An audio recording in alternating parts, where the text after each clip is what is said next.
The week that's concluding the entire Sfirat Omer.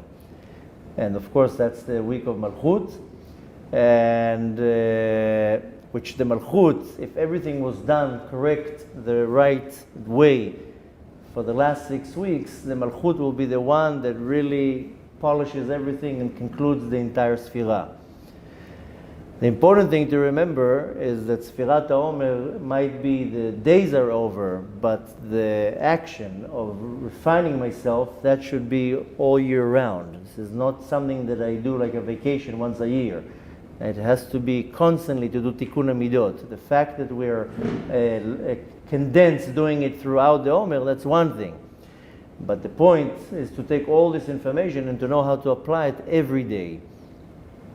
Here, we're concluding the entire Sfirah with the week of Malchut, which Malchut means to rule. It's to be a ruler, to be a leader. And the nature of human beings is to be a ruler and to be a leader. Even though a lot of people say, oh, no, this is definitely not leader material.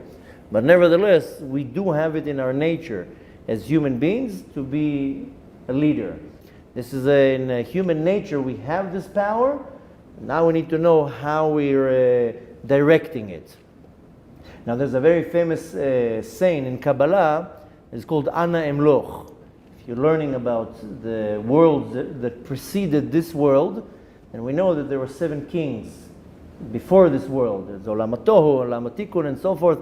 But there's a saying in Kabbalah that says Ana Emloch, Ani Emloch, I will be the king. I want to be the king. And that was the damage that these 7 kings did, that they all wanted to rule.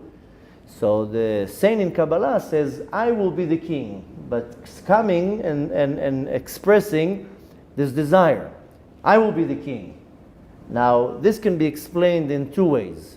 The negative way and a positive way. When is it a negative? To say, I want a king, I want to be the king, Ani Emloch, I will be the ruler, when I'm doing it for power. A lot of people, I don't want to talk Lashon Hara about politicians, but a lot of the politicians, they're not there for the really serving the public. They want power. That's usually, in many cases, that they're not looking to now benefit the country and society and to upgrade it and fix it. They want power. You're a politician. Yeah? You're in the government. You have a lot of power. That's why a lot of people running to become a governor, a senate, a mayor. Why? I want to have power. I want to be the one who runs the show here.